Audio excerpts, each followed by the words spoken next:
நண்பர்களே, ஆரஞ்சு பழ ஜூஸ் எப்படி போடுறது அப்படின்னு பார்ப்போம். யாராவது திடீர்னு வந்துட்டாங்கன்னா, ஒரு 4-5 பேர் திடீர்னு வந்துட்டாங்கன்னா, நமக்கு வந்து பழத்தில் வந்து ஜூஸ் போடுறதுனா பெரிய ஒரு டென்ஷனாக இருக்கும். நான் எப்படி போடுறேன் அப்படின்னு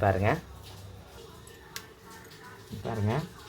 இப்படி இந்த இடத்துல இந்த அளவு கட் பண்ணிக்கணுங்க. இப்படி பாருங்கள்.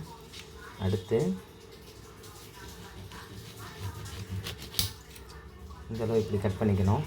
அப்புறம் ரொம்ப டீப்பாக கட் பண்ணிடாமல் இப்படி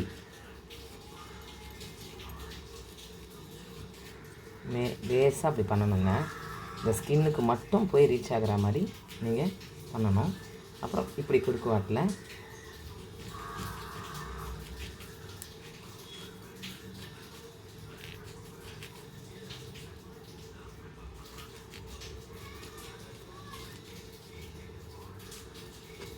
அவ்வளோதாங்க.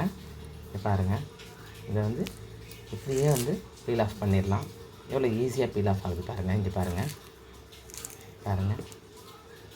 ரொம்ப ஈஸியாக உங்களால் இந்த மாதிரி பீல் ஆஃப் பண்ணி எடுத்துட முடியும். டக்குன்னு எவ்வளோ நேரம் ஆச்சு பாருங்கள். அப்படியே லைவாக தான் எடுத்துகிட்ருக்கேன்.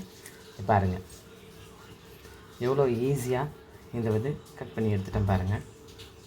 இப்போ ஜாரில் இதை அப்படியே 4 துண்டாக பிரிக்க வேண்டியது தான். இங்கே பாருங்கள், ரொம்ப ஈஸியாக இப்படி 4 பீஸாக எடுத்துட்டேன். இன்னொரு பழமும் அதே மாதிரி எடுத்துக்கலாம். இன்னொரு பழமும் அதே மாதிரி போட்டிருக்கேன். இதில் 250 ml வாட்டர் ஊற்றிக்கலாம். ஒரு பழத்துக்கு 125 ml ஊற்றலாங்க. 2 பழத்துக்கு 250 ml ஊற்றிருக்கேன். சுகர் ஆட் பண்ணிக்கலாம். இதில் நம்ம வந்து ஒரு 5 ஸ்பூன் சுகர் ஆட் பண்ணிக்கலாங்க. சுகர் பேஷண்ட்டுங்க சுகர் இல்லாமல் சாப்பிட்றாங்கன்னா அது நீங்கள் எதுவும் கொடுக்க வேண்டியதில்லை. சுகர் போடாமலே பண்ணலாம். அவ்வளோதாங்க. லேசாக ஒரு 5 to 6 இன்ச்சிங் கொடுத்தா போதுங்க. பாருங்கள், அப்படியே இன்ச்சிங் போட்டு எடுத்துருக்கேன் பாருங்கள். இதில் இந்த சீட்ஸ் கூட வந்து அரைப்பட்டிருக்காதுங்க.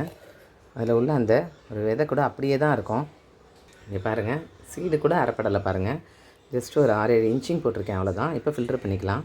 எனக்கு இந்த வாட்டர் ஃபில்ட்ரு தாங்க எப்போவுமே வந்து ரொம்ப ரொம்ப யூஸ்ஃபுல்லாக இருக்கும். ஏன்னா வந்து தேங்காய் பாலுக்கும் சரி, இல்லை இந்த மாதிரி ஜூஸுங்கள்லாம் வந்து போட்டு நான் வந்து அரைக்கிறதுக்கே எனக்கு வந்து இந்த மாதிரி பெரிய வாட்டர் ஃபில்ட்ரு வந்து எனக்கு ரொம்பவே சௌரியமாக இருக்குங்க. இப்போ பாருங்கள், எதுவுமே இல்லை பாருங்கள். அப்படியே எடுத்துகிட்டு பாருங்கள். வெறும் சக்கை தான் இருக்குது பாருங்கள். தெரியுதா? இங்கே பாருங்கள், இங்கே பாருங்கள் எவ்வளோ வந்திருக்கு பாருங்கள். ஆரஞ்சு ஜூஸ் வந்து எந்த அளவுக்கு வந்திருக்கு பாருங்கள். அவ்வளோதாங்க. நல்ல ஒரு டேஸ்டியான ஒரு ஆரஞ்சு ஜூஸ் உங்களுக்கு வந்து நல்லா 2 கிளாஸில் எடுத்துகிட்டு வரலாங்க. இந்த மாதிரி போட்டால் 2 கிளாஸ் போட்டிருக்கோம் பாருங்கள்.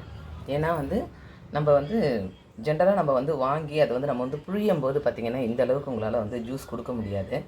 ஸோ அதனால் இந்த மாதிரி பீல் ஆஃப் பண்ணிவிட்டு இந்த மாதிரி கட் பண்ணி போட்டு சுகர் அண்ட் வாட்டரை கலந்து டக்குன்னு ஃபில்ட்ரு பண்ணி வரவங்களுக்கு கொடுத்துருங்க. 10 பேர் வந்தாலும் டென்ஷன் கிடையாதுங்க. சுவையான ஆரஞ்சு பழ ஜூஸ் ரெடி.